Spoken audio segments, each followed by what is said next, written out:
guys, welcome back to Everyday Show. Go to Nadeska here with DJ Akademiks and Wayno. Hope you guys enjoyed your long weekend. What's good with y'all, man? Y'all good? Yeah, of course. I'm great. Oh, man. How you feeling? I just want to introduce our returning guest, Big Soulja. Is he here? How y'all been? Yo, this weekend was wild, man. You know, we had a day off yesterday, but I was sitting back. We had a little... I was a target of a witch hunt. Is that what you wanted to say? You were watching the internet try to kill me this weekend? Nah, yo, you know what, though? I was just watching how people reacted to an interview that had a lot of content in it, a lot of viral moments, and also just watch how people form opinions. You know, like, you get to realize that people... their agenda will become what they make whatever it's about. So people don't really watch to like get educated or enlightened or see what's going on. They already have whatever it is. I've seen mad business people like jump on you. Yep. Yo, Nadeska doesn't like or support black business, or why she questioned him about him having so many streams of income, which clearly they weren't watching the interview. I see mad people say that. I see people who like I usually look to in terms of being very accurate with their portrayal of context. Like, context really does matter.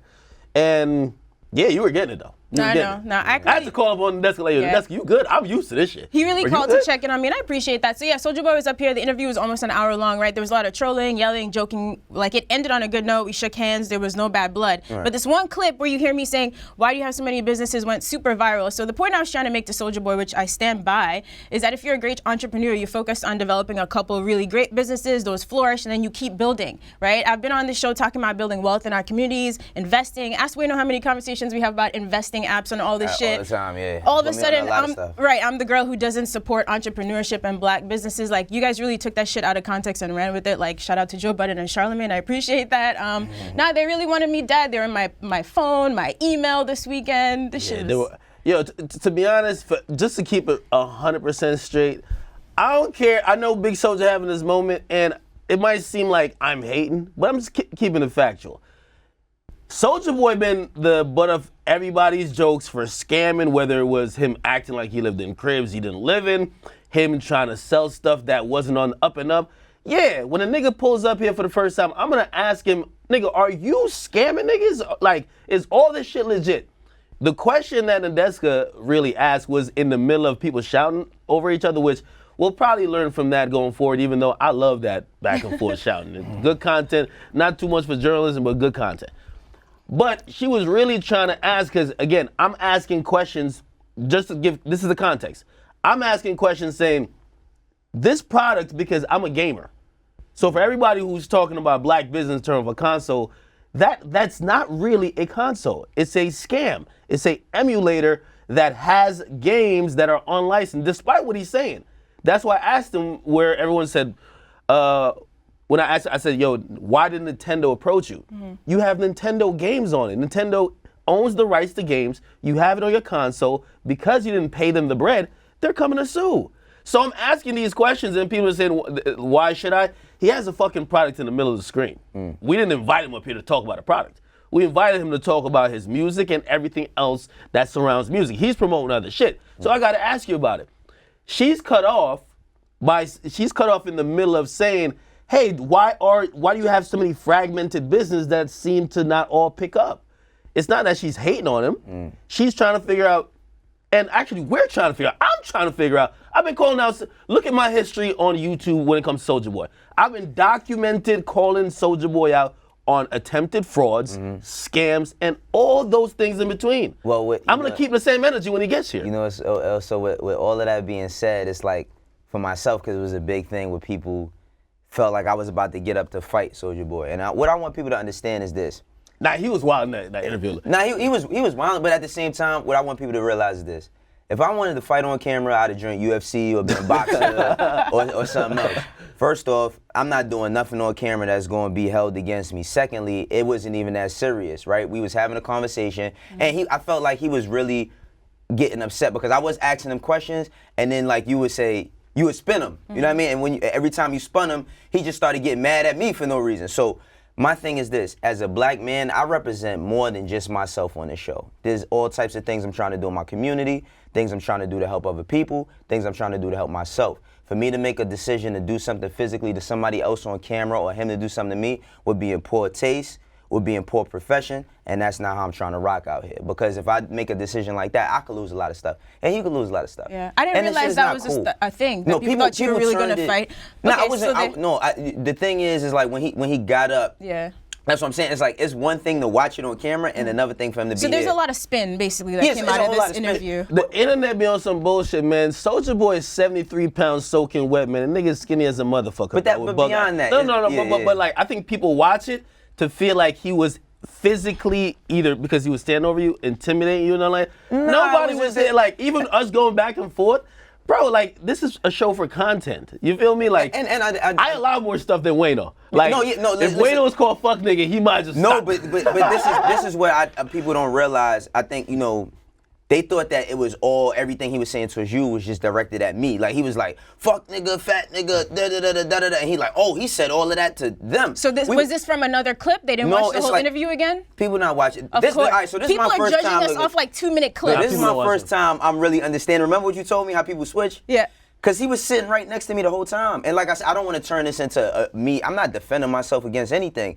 I just felt like the energy we had overall ended cool. It ended good. And the thing about it is he was hugging everybody 1,000 times before we even started. So I was not trying to down him. I actually remember you was like, Wayno wants logic out of this. I did. I really wanted him to tell people. But he admitted that he was trolling us. He was having fun the whole time, yelling, screaming. Soulja Boy was having fun. We were having fun. All ended on a good note. You know, like I'm used to it where people use these minute clips and it's like a little spicy and they just kind of determine the whole mood. Soulja Boy was mad cool before and after it. You know, he was glad to be here. Again, we had conversation and the conversation got heated like it could get without getting physical. And also after we had the conversation, we all hugged, took pictures, whatever. It wasn't that big of a deal. Right. But there are, I think the most egregious misrepresentation of what went on is how they really think that we were trying to discourage black business or black entrepreneurship. Which Definitely is crazy because I talk about it all the time. He was very clever with how he spun that because he dropped the keywords in because every financial expert would be like, yo, this is what we Everyone need to... with entrepreneur in their bio wanted me dead this weekend for no reason. But I heard there were a couple of rappers. I stayed off the internet. Ak warned me how bad it was getting, so I stayed off. I heard there were a couple of rappers in the comments, people who have been on this show, who have talked business with them. Usually people are laughing me off the show when I talk about investments or wealth or whatever. They're like, shut up, Nadeska. We're here for the trolling. I heard some of those people were in the comments shitting on me too. So thank you for taking the time out of your day. I can't wait till it's time for you guys to promo some shit again. Welcome to the world of being me, yo. That's just what it is. I finally know what it's like to be Akademiks. For the weekend. Wayno, it will come. There was a time that, you know... He was like, Nadeska, you remember when people used to fuck with you and now you're me? Yo, wow. Listen, it just doesn't bother me anymore. I was just looking at it like, at least they tweet at me. I don't care. No, man, thank you, Internet. Never a dull moment on this show. All right, so more Soulja Boy since we're on the topic, right? Okay. So over the weekend, him and Princess Nokia were accusing Ariana Grande of stealing their flow on her new song called 7 Rings. So they're saying it's from Soulja Boy's Pretty Boy Swag and Princess Nokia's Mine. The single actually broke a Spotify record for most streams within the first 24 hours. So Nokia, here's Soulja Boy saying he wants his credit, period, as she's shouting out the people who helped produce the song. And Princess Nokia said the same thing. Did you guys listen to the song? Do you feel like she stole from them? I heard a clip of it. I didn't listen to that song. I'm not listening to fucking Ariana Grande. Let me not say it like that. Like I'm not listening to it. I was listening. Don't worry, they're not gonna make a forum about you. I was listening to Future this whole weekend, but the thing with Soulja is like, I think that even for something of that nature, if he feels that his flow was taken or something, that's an interpolation. You could easily take legal action to get at them. He's just on a tear right now. Like he cannot be stopped. I'm not mad at him, yo. Like, I'm not mad at him because he's just like, yo, motherfuckers been joking on me and playing with me for so long, I'm coming for all the credit. So if he feel like he want credit for something, if he has a shot at this, where she kind of did take his flow a bit, why not? Like, what else can he not do? You know what I mean? Like, I'm not here to stop him at all. I mean, I agree with Soulja Boy on this. Like, here's the thing, and this... I'm telling you. So, with everything Soulja Boy's been saying... I'll admit, Soulja Boy's right about the famous Dex shit, right about the Chief Keef shit, Lil Pump was really at the show when Lil Pump was like 13 or some shit like that. Quavo said something in the interview about how they like a lot of people are saying he's telling truths, right? I think his aggressive tone in demanding is a bit much, and also I think we're seeing the antics and we're like, is this going towards music or we're just watching the spectacle again like we seen 2 years ago? As far as Ariana Grande, I think a writer even came out, which was supposedly the writer of the song, maybe or maybe not. The person could have been frauded.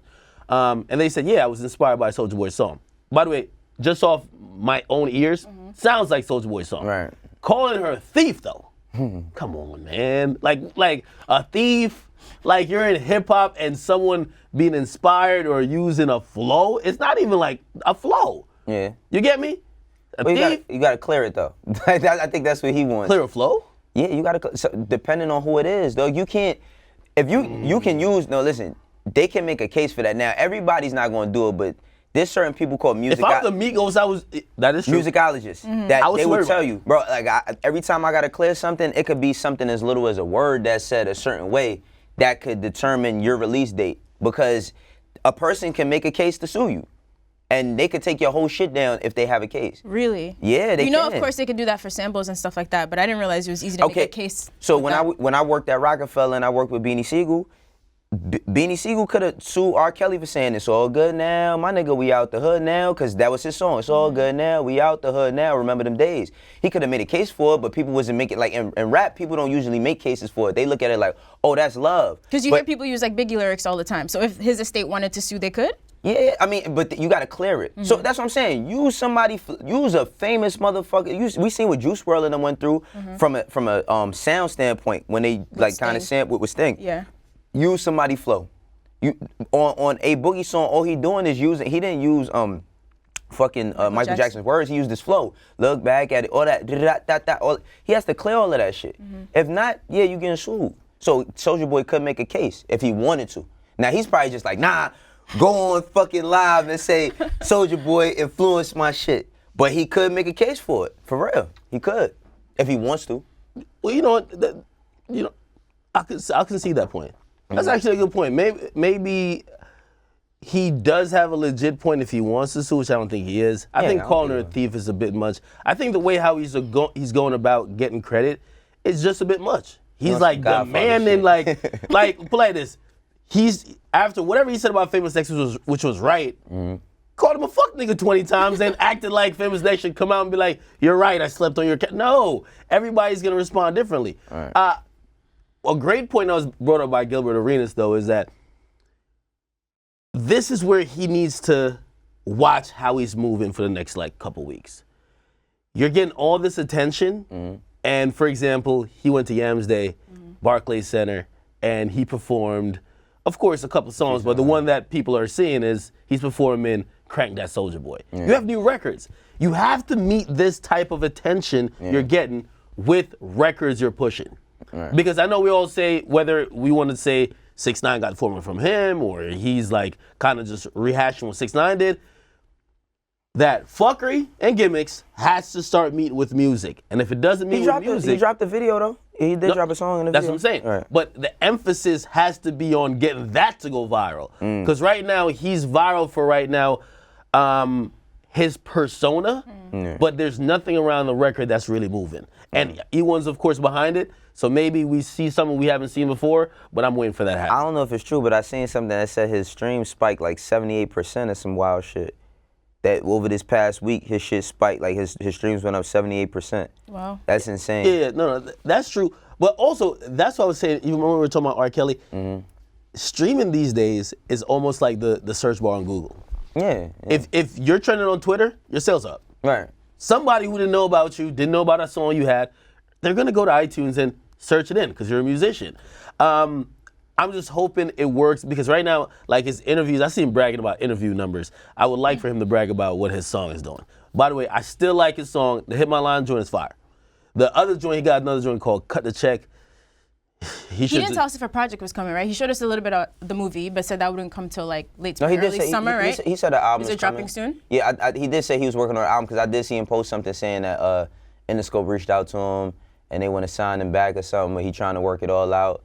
And he was saying, I heard about that too, but I ain't gonna say nothing. People gonna say I sound like a hater. Stop hating, Ak. hey man, don't be hating on Draco, man. Hey, you no. So they didn't reach. I believe they reached out to him, But yeah. I heard a dollar amount and deal. But that's not. I'm just saying that they reached out to him though. But right now, his situation with E1, yo, if he could, I thought this was all about finesse and check in terms of music. By the way, the game he brought up here, the watches he got, the Soulja robot, the Soulja everything, the Soulja shoe, he's not promoting that right now. He's promoting the music. By the way, the game is even down. So I think that was all like a distraction to get the focus back on the music. He's now on, well, we're not gonna call E1 a major, but like it's independent major, it's whatever. independent, yeah. Now, hopefully, we'll see the music go up. But until then, I'm just watching the spectacle. Well, until then, yes, of course, the spectacle continues. So we got into it with You still soldiered out? A bit. One more before we're done. So on Friday, he got into it with Casanova going back and forth because of the way he spoke to a woman. Casanova wasn't feeling it. They did make up later, but let's check out what happened. You screamed at a lady, you bugging the fuck out, homie. Yo, you bugging out. You got shit all over your face. You bugging out. You high, you smacked. I understand, but you bugging out, homie. I'm not worried about no. I'm not talking about no drugs. I'm saying you high weed. I'm not saying you want no drugs. So Casanova later says, like, they made up, I don't want no problems with anybody. People used to amp me up. Don't let anyone gas you. Rappers out here dying off a little shit like this. So it's good that this didn't take it too far, but yeah, he's really out here right now. I mean, if you know Cash, like Cash just, he not for the bullshit. And like he said, he's seen him like, what it sounded like was like, you know, some women, he was trying to walk by, he probably, and he just like, probably moved him out the way because he's moving fast, and Cash is not about that. If you know Cash, like, he usually has his lady with him. It's a lot of ladies he's cool with that he always protects. He's a real protective dude, so. And he also has a really, I hate that we got to talk about Cash and something like this because he has a really dope single out with Tory Lanez and DeVito. You know what I mean? But yeah, that seems like Cash, you know? He checks shit at the door. Check shit at the door. Absolutely. Me and Vision, apparently this happened to Sirius XM. So they might have been both up there for an interview or something like that. Again, Soulja's been on one. Who knows? When young Draco takes over, who knows what could have happened, right? I don't think there's a problem with a conversation, but this is exactly why certain things, you know, and maybe you didn't have an option at that point, you don't want to have it on camera. Yeah. Because instantly I saw a lot of people say, yo, you pressing Draco. Like, why? Like, now you're clout chasing because we're focused on him and we see you and him in a possible confrontation. But that wasn't his person with a camera. That's just, if people was, cameras is around all the time. Like, you can't avoid that shit. You know what I'm saying? So it's like, it's not like he was like, all right, I'm gonna run down on Soulja Boy, you hold the phone out, we gonna do it like this. It wasn't a production. He was just having a conversation with him. He didn't even know. It's not like he kept looking like, yo, make sure y'all get this. Cass don't need to do that. Yeah, well, I'm not saying he's the one who instructed somebody to do it. I'm just saying that's the reason why this is even an issue. The internet is such a right? fake Because place. Yeah. I don't think Soulja Boy probably left that situation thinking, man, this dude tried to check me. I don't even think that was a thought. You get me? I mean, the security was trying to do his job as well, so salute to him. But I think the internet watching it, when it comes online, now everyone's probably saying to Soulja, damn, he ran up on you.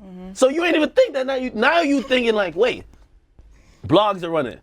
He pressed Soulja Boy. Now you thinking like, you back at the crib or you in the car, you're like, damn. Because right at that point, like if you watch a whole clip, he's telling Cass, he's like, yo, chill, like you're right, because the security was trying to cut the conversation. It was like, yo, we get it, and you're right. He didn't take no offense, so of course online could hype shit up. Yeah. Yeah. Yo, let the Soulja Boy run continue. Clearly he doesn't really have any problems out here. He's just trolling. It's back and forth. I don't know it about is what it is. 2018, but the first 3 weeks of 2019 Belong to Soulja Boy. Yo. It's undisputable right now. Oh, the internet loves you right now. All right, let's get to the music finally. We've all been waiting for this Future album, and it finally dropped. Album number 7, Future Hndrxx Presents, The WIZRD. So we got 20 new tracks, guest features from Gunna, Young Thug, Travis Scott, and more. Obviously, this is a follow-up to 2017's Future and Hndrxx. We know that Future's made some big life changes recently. How'd you guys feel about this album? So for me, it started off a little slow. Okay. Like I say 1 to like 6, it started off a little bit slow for me. But like by the time he got to Call the Coroner, Talk Shit Like a Preacher, I was fucking with Future. Of course, he talked about like, you know, staying away from the lean and all that. And I ain't gonna lie, man. Some of the shit that's turmoil in people's lives that they want to get past, I like when they talk about that shit. I ain't gonna lie, like I'm just entertained by it. And it was exactly what I wanted from Future, especially Unicorn Perp. First off, with Travis, I wasn't too crazy about that, but I love Face Shot. Like, it gave me everything I've been waiting for him for a while. Like, to me, Future doesn't disappoint me. You know, it's only maybe, shit, I can't even say it's that many joints. Probably like Beast Mode wasn't like, the second one, the Beast Mode 2, wasn't like crazy to me. But this, he outdoes himself. I feel like he outdoes himself. All right. Lived up to expectations. Ak, what you think? Do you have a streaming party for this on Twitch? No, I should. You're busy this weekend? That was the night of the Barclays. My ass stuck outside of Yams Day. Seen a bunch of niggas acting like niggas. And I'm like, I could have been at the crib with my chat niggas like, listen to Future. This is crazy. Anyway, to be honest, like, the first couple listens, I was like, man, this is the most generic music I've ever heard. I'm like, this shit just sounds generic. Really? The first couple listens. Not gonna lie, after a while, like, some of the tracks started really growing on me. Like, the Going Dummy shit, that shit's fire. There's a couple joints in here. It's not whack at all, but like, he got some cause you know what's so ill about Future? Cause you know it's like everybody makes a big deal about him having like so many different baby mothers and all of that. And he got a line on there when he says, I don't do side bitches, they all my bitches. Like, no, I ain't gonna lie. Like, Future just is Future being Future. That's why I could appreciate toxic masculinity. Hey, listen, man. He packages it well. Call it what you want to call it. Call it what you want to call it. I'm jacking it right there. Like, on some G shit, I'm jacking it. Yeah, there's a couple joints here. I mean, honestly, I think 20 tracks might have been too much for Future on this one. He should have cut it down a little bit. But, you know, like, he is expected to do a good first week. So maybe that's why he did it. I felt like he could have, like, cut a couple tracks out because I go back to his last, I'm not going to even mention Beast Mode 2. I go back to... The albums you're talking about or another tape? Future and Hndrxx? Is it, which one's the rapping? Was it Future? Is it Future, right? Yeah, Future is the rapping one. Okay. This is the, like, more singing melody joint. And I go back to, that's really compact and concise. I mean, I think even DS... How many tracks is DS2? I think DS2 is like 16 tracks. It's almost like the deluxe is like 18, like almost 20, I think. And I felt like there was just a couple songs on this. I'm like, I felt like he was just rapping the rap. And well, it's been a while. Future disrespect, man. Nah, you know, I think it feels different for me. I'm being 100% honest. It feels different for me because when Future had that whole Hive wave, like the music, it complemented it so well. Well, you know what? So sometimes the time when music drops and the feeling already or the momentum around it kind of makes you receive it better. I think if we're during that time, this may have hit on the first list. I remember listening to Evil on the first list. I was like, oh, this shit fire, right? And this one I was like, it's kind of generic. So what, he needed to have more of a presence? Because he gave us the joint with Juice WRLD. You think he needed something else in between? Okay, I know we review music all the time, but again, I'm being 100% honest. This may be more me than Future. Okay. Honestly. More you than Future? In terms of me reviewing it. Oh, okay. And I don't think people usually have that. They just give definitive opinions like, you don't know what mood you're in or whatever. Like, Yeah, I know what you mean. What I'm saying is that I'm like, I've been kind of so detached recently, and I love Future, from that whole momentum and movement that he had, that I listened to this kind of dry, and I was like, generic at first. So, and then after a while, I was like, okay, I'm kind of getting it of why I fuck with this guy and used to fuck with him a lot. So my question is, did you watch the documentary? Got it. See, this is what I'm saying. You got to watch the documentary on Apple Music, the WIZRD documentary, and then listen to this. And with it all together, like, you get to understand more about Future, who Future is, because he's a man of very few words. He puts out a lot of music, but he's a man of very few words. He's been talking a lot recently. He has, but like if you watch the documentary shows him from his start up until now. I mean, like, everything from Andre 3000 talking about when he was meathead, back in the trapping and being in the Dungeon Family Studios, to when he got like his Rico Wade talking about when he got shot, how that changed him, losing people in his life, the stuff he goes through with his son. Like, you get to see him around his kids. You listen to that and you watch that and listen to this, and it's a good package. It's a real good package, for real. I think if you watch that documentary, you'll feel a little bit more different about like the music in totality because he explains how he created music, his engineer, how they got his voice to be how it is, all of that, how it was for him to find his sound, all of that. So a lot more context. Yeah, you got to watch that and then listen to this too. I'm always huge on melody, especially from a guy, Future Hndrxx. You get me? The modern day trap Luther Vandross. But I mean, I'm always judging where his melodies are. And you know, he did hit it a couple times, but sometimes I'm like, come on, Future could do better. But one thing he's always phenomenal at, those little one-liners, right? Like you said with the, I don't do side chick, like he's great at that. Oh, dude. You know what I mean? When a nigga come out, like even, what was it, last project, or a couple, well, this too. This, I just fucked a bitch in a Gucci flip-flops. Look, that's what I'm saying. You gotta watch shit like that? Yeah. Like, shit like that is like. That's what I'm saying. On the documentary, he explained the song, what happened that day. Oh, really? Yo, that's what I'm saying. for real? You gotta watch the whole song? shit, dog.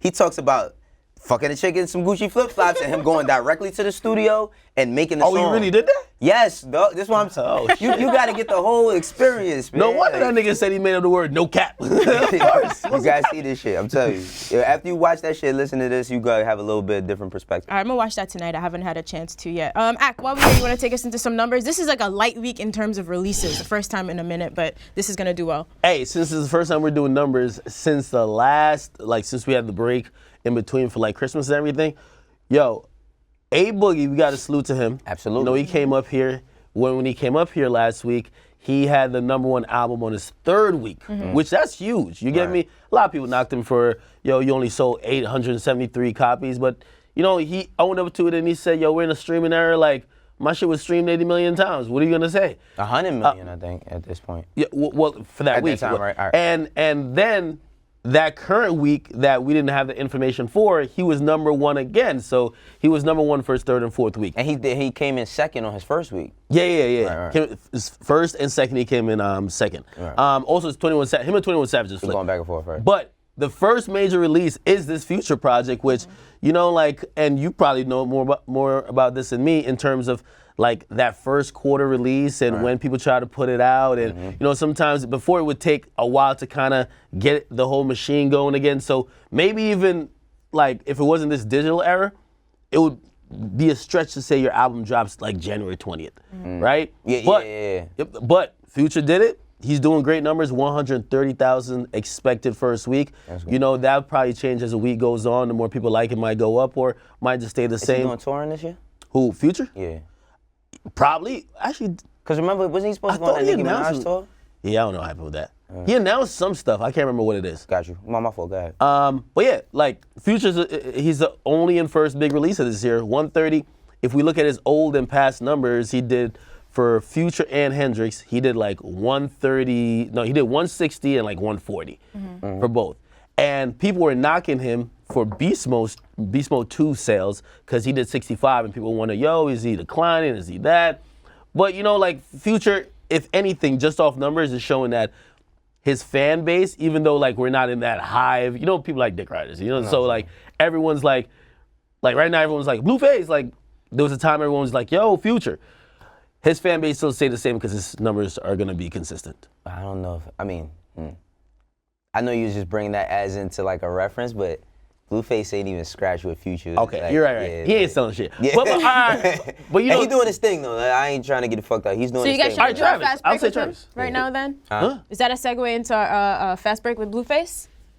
we talking about BlueFace 100 finally on the show? Should we do I it get today it. or we could save it for tomorrow? No, we let's can do do it it. today. He's our Let's next do it. fast break. All right, so I don't know if you guys are familiar with him so far. He's 22-year-old. He's from LA. He became pretty big after dropping that track, Respect My Crippin', back in October 2018. So he is our fast break for today. Of course, Tatiana is also a huge record. 7.6 million views on YouTube. So he's doing really well right now. You guys feel like this guy is going to be making a lot of noise this year?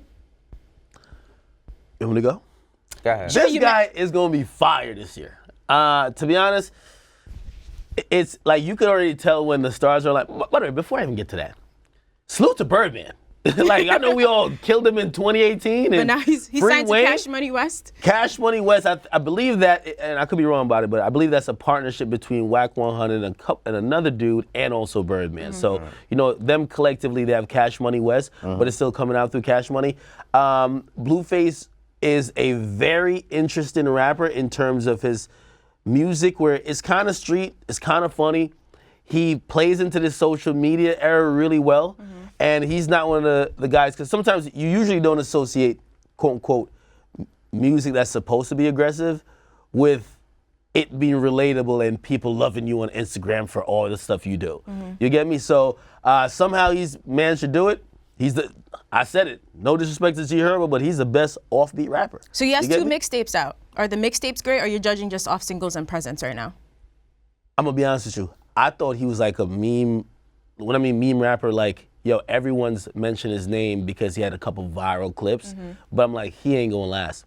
He got a new song called Bleed It, fire. Tatiana, I believe that's still we're seeing right now. Fire. That's the one he got, the YG is on, it's supposed to be on the remix. Yeah. And the Respect My Crippin' song is good as well. So again, he has certain records right now, and I'm watching how Wack moves with him. I think they're doing a good job. I think he's probably going to be one of the standout artists. Him and Roddy Ricch, both from the West Coast, they're going to be standout artists for 2019. Well, I say when it comes to BlueFace, like I was like late to catching up on him because Ak was talking about him a couple months ago on the show, and I was paying too much attention because remember you said Drake did a record with him or something like that, or was supposed to. But when I started checking out his videos, what I like about BlueFace is his personality. I think the reason why his music is going so viral and is going so far and kids is fucking with it is because who he is all within his music. He grew up playing football, he was a quarterback, so he was already used to being the center of attention. So when he does these shows, it's like he's driving these little girls crazy, he pouring water on himself. Like he's just not afraid to be himself. And I think that's why his shit is working, because before you have to have all these different facets, all these different pieces in order to be successful. All you gotta do is be yourself and let that shit be within your music, and people gonna fuck with it. And I don't know how, I mean, he's a West Coast dude. It seems like the West Coast is fucking with him pretty heavy as well. Because he's already being embraced by YG. He running around with Wack. Everybody gotta respect his crib, and he telling it. Hey, listen, man, he got some of the most hilarious lines. I don't know if he's doing it intentionally, but like, it sounds good within the music, but if you read it on Twitter, which we all know, like, remember when Drake got like this whole, like, we realized he is the parody account caption writer, or like, yo, late night, you need some ambiguous shit to take shots at your crush, you're gonna quote a Drake line. This guy's lyrics is just fucking hilarious. Like, if you want some shit to be retweeted or like, his shit's gonna be it. He said, yo, he says, hide the wet floor sign so I could catch him slipping. Come on, man. He said, pull up with a briefcase, it's time to handle business. I'm sorry.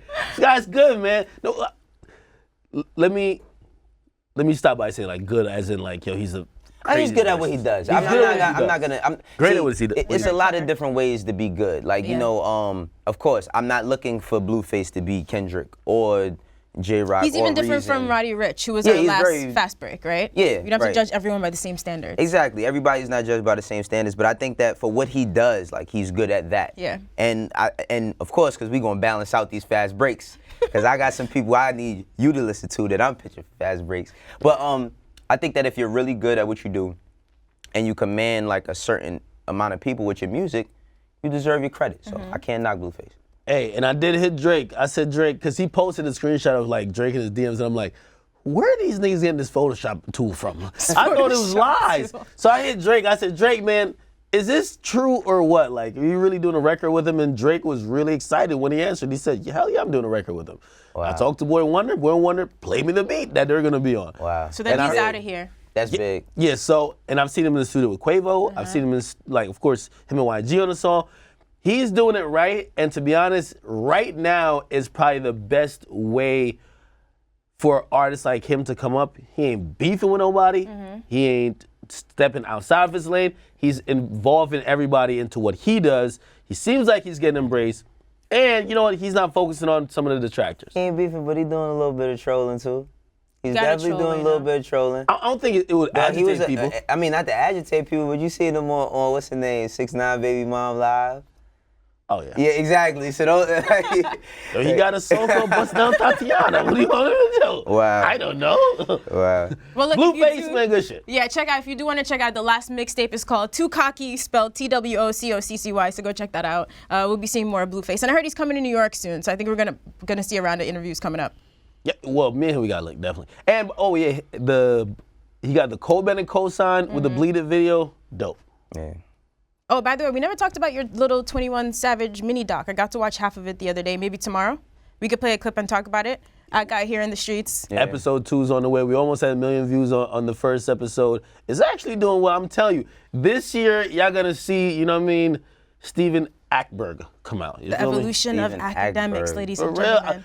Yeah, that was not a good name. Anyway, I want to do some I want to do long form content and stuff like that.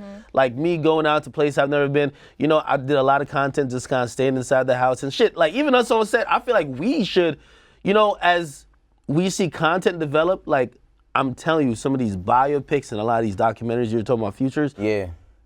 It gives us so much perspective into the artists or sometimes even the parts of the culture you don't understand. Right. So when I went to Atlanta to go talk to 21 Savage, I never been to Atlanta. I've been to Atlanta one time, but I was in a hotel, cooped up the whole time. Yeah. But when and I you went were back, honest about it, saying, I don't know anything about this. I don't know where I am. Yeah, I like the way you approached it. And then... You went to the strip club? No, we didn't. No, I'm supposed to go back. We're supposed to go there. You know what I mean? Yeah, you gotta go to the strip club in Atlanta. I've been going to Atlanta since like 99. So. I've been hearing about Blue Flame or something like that. Blue Flame? Is Magic City still open down there? I ain't been, man, listen, I was going to Atlanta. My cousin moved down there in like 99 and never came back, so I've been going down there forever. But it's an amazing place. I used to go to the club SOs.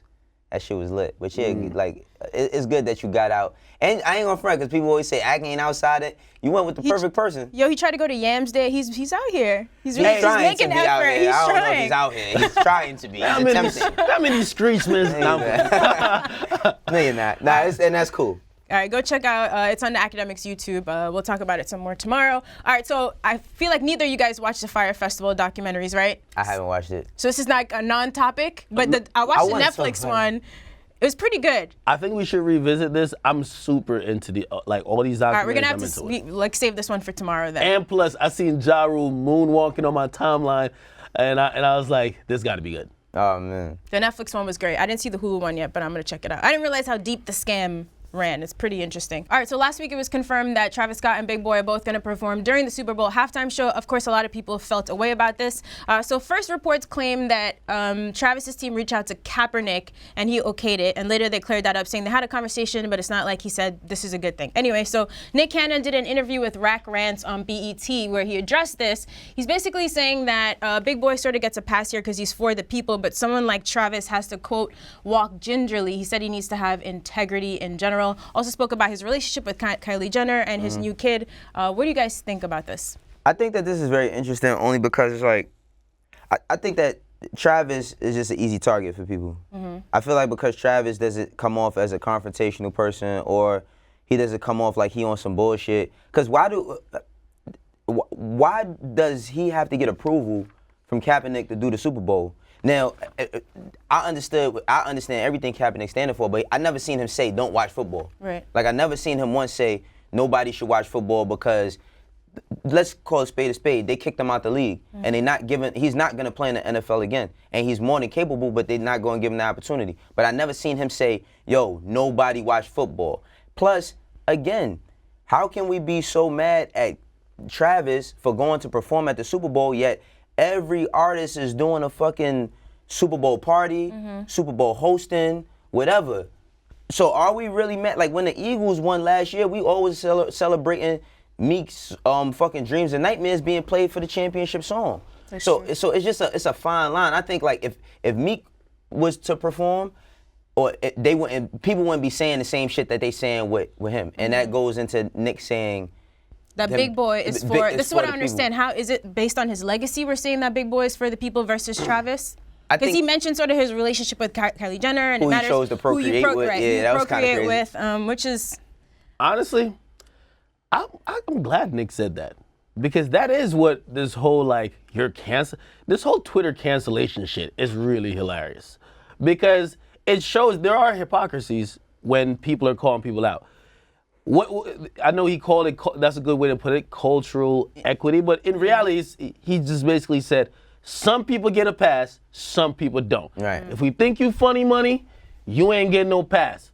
If we feel like you've been on the right side of history when it comes to issues that dealt with the black community, all right, go ahead, go get the check. You feel me? And for people, like for example, I don't think a Cardi B would have, You know, because again, she's Hispanic, but you know, she's in that weird line of like, there's already certain racial things there where some, you know, like black people think, whatever, anyway. But then you have Travis, who he said some, what they call problematic things about, was it Mike Brown? When he So it's all of that to say, well, we've been seeing some shit about you that you may not care about the community like that. I'm not gonna throw into the mix his wife. Are they married?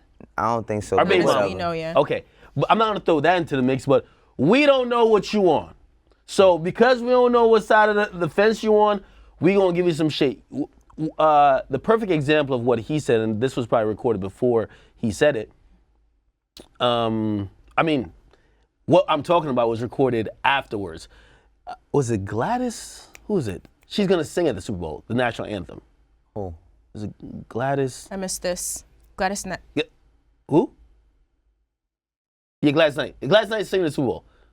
And people were getting at her like, wait, why did you take that gig? And she eloquently broke it down and said, listen, I can do whatever the fuck I want to do. Right. I've actually supported all our plights in more ways than all of y'all niggas. Right. Okay? I've actually taken the arrows a bunch of times. But right now I'm taking this check. Right. And nobody gonna be mad at her. There's no boycott coming for her. But a nigga like Travis, because we don't, again, the cultural equity, you won't get no pass because you haven't been so much for us, it seems. And it is unfair, but to be honest, that's how shit goes. But see, us is like, this is what I gotta figure out, because I'm like, when people say certain shit, I gotta know exactly who you talking about. Are you talking about people in the music industry? Are you talking about people in a neighborhood or his neighborhood or another neighborhood? Because my whole thing is this, right? One thing I can say about Travis is that if we talking about cultural equity, he brings a lot of people together from all types of different walks of life. If you've been to one of his shows, and I've seen Travis, I haven't seen him perform, I've seen like videos of him in stadiums now, but I was at Travis shows when he was performing at SOBs, and he brings all types of people together. So my biggest thing is we have to figure out, do we fucking watch football or not? I watched football the other day. I don't feel bad about that. I don't feel like I have to fucking tell anybody. I don't think I need to get permission from nobody to watch football if I feel like watching it. Because again, we need to figure out is the issue only with Kaepernick, or is the issue with police brutality? And if that's the fact, then all the black players are still playing. Like a lot of black players are still playing, even if they feel the same way Kaepernick did. So for the hip hop community, for the hood, whoever we speaking for, y'all motherfuckers gotta we gotta have a big conversation about how people really feel about football. Seriously. Because it's okay for everybody else to make whatever money they make off of it. Right. But we ain't watching it. So you hosting a Super Bowl party and nobody's watching football? The fuck out of here. That's a very good point. Yeah. Again, it's just being we're conveniently picking people out, man. Again, we should just keep the same energy with everybody, or just let anybody do what they want. If Travis Scott was a motherfucking gangster, wouldn't nobody say nothing to him about? If it was OG Greedo. If it was 03 Greedo, not OG Greedo. It's 03 Greedo, not OG Greedo. No, I said 03. I thought you said OG Greedo. No, 03. Okay. Cultural equity. When people got at him about his Tupac slander, and he said, I'm a fucking gangster. He said, y'all address me when y'all see me? And everyone's like, never mind, we don't want to address you no more. Go ahead. Yeah, but I think that, it's because he's an easy target, and, Travis is not, I think that now at the place that he's at, even if he felt that way that he felt about Mike Brown, whenever he said it, because what he said was pretty fucked up, he wouldn't even speak about that right now where he's at. So they know that he's not, a lot of people know that he's not going to say nothing. You think if they hadn't gone back and dug that up, this conversation would be different? Yeah. Okay. If people didn't know that existed, because I didn't see that interview, but when I seen what he said, what he said was wild. I'm not gonna lie. He basically said that you don't know what Mike Brown did in his life to maybe deserve that, and I was like, what the fuck? Are you like? That was the wildest thing I've ever seen, because for any young black man to be gunned down, like this kid was hit like 11 times in his face and his neck, all types of shit, because he was. They said that he stole. I don't give a fuck if he stole something from the store. Yeah. You deserve to die if you steal something from the store like that. Period. And so, go ahead. The whole point, again, we conveniently just give out these passes. Again, if it was Meek, the narrative would have been Meek is going to use his platform to send a message. If it's Travis, we thinking this nigga ain't on shit anyway. We're not gonna give him that, like, yo, let's see if he's gonna use, like, if it's any artist we respect in the culture, like, in terms of the plight, yo, they about to use, if it's Beyonce, yo, she about to make a statement again. Right. You get me? If it's Jay, and he did say yes, because apparently, or reportedly, he turned it down way back. He's gonna use that platform to send a message. And it's gonna be a show of solidarity, however that is. Yeah. Travis, this nigga gonna be using auto-tune, skipping around the fucking stage. Get this nigga the fuck out of here. But this is what I'm saying. That's why we have to be, because it's like, okay, Jay turned it down, right? Mm-hmm. But Roc Nation Sports is still signing football players. You know what I'm saying? Like I'm just keeping it all the way real. So we have to figure out, what are we, like, I truly understand what Colin Kaepernick is doing. And I feel like his sacrifice, he literally sacrificed his career for some light to be brought upon police brutality, and I think that's great. But that's not going to stop the sport of football, and that's not going to stop the entertainment within football. And I think that we need to, if we're going to make a difference and we're going to have some real conversations, we need to say, okay, regardless of if he fucking goes on that platform or not, what are we doing outside of that? Like, you see how a lot of people say, yeah, man, we need to make a change, but they don't even know what the change is. Right. Or I'm pretty sure Colin Kaepernick had a lot of different conversations with people, a lot of different artists, and they never came to a lot of shit that he wanted to do. So, again, fine line, let's figure out what we're getting at with this. Because I think it's very unfair when you're telling people, don't make the decision you feel is best for you and your family because of how I feel about me and mine. There was another artist on TMZ, the name is slipping my mind, who was asked the question, would they perform? And they said the same thing too. In terms of, again, they use the cultural equity thing, but they're like, nigga, the fuck? They were like, yo, I've stood for a lot of shit. If I want to go perform, I can perform. Basically, he's just saying that there's no amount of peer pressure from the culture or from anyone that could just dictate what they do. Right. Because they feel they've done enough. Well, let's see what happens when the Super Bowl comes around. Right. If people enjoyed the performance and they forgot they were mad, because Travis doesn't usually respond to this kind of stuff, so, well, at all, period. He says nothing. Even the whole thing with Nicki, he's probably not going to say anything and just perform. Travis the slimiest thing in all of this, honestly, is how he, like, I get he's not vocal, but he might want to be. This what would he say, though? I don't know. You know what? But it looks shadier when you're saying, oh, Kaepernick approved. He ain't approved. Then you only approach the NFL to put up money to donate to whatever, because you're getting backlash. It seems that, yo, bro, you already sold everybody out. Again, I'm using that word or that term loosely. And now you're just, because of the backlash, you're just trying to make it seem okay. You get me? If he came out and explained it like, yo, check it. These are the reasons why I'm doing it. I mean, this is how I feel. I think it would be much less. But again, he might be one of them niggas who just can't. See, I don't know how he is. I don't know how he is personally, but I was just thinking in terms of hip hop culture, like, this nigga's co-signed by T.I. He's co-signed by Kanye when that really meant something. He got a fucking Jordan, he got a Jordan, he got an Air Force One.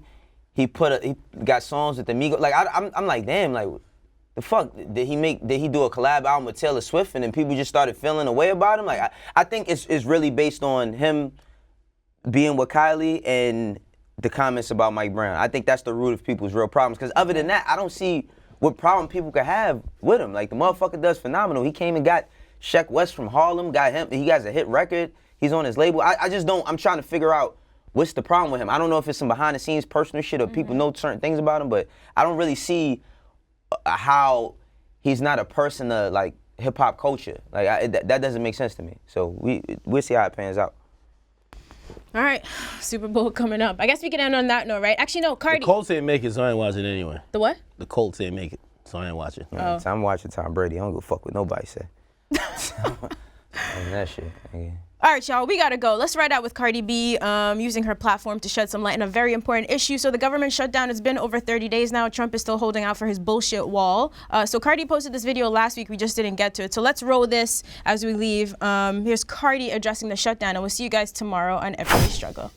I know a lot of y'all don't care because y'all don't work for the government or y'all probably don't even have a job, but this shit is really fucking serious, bro.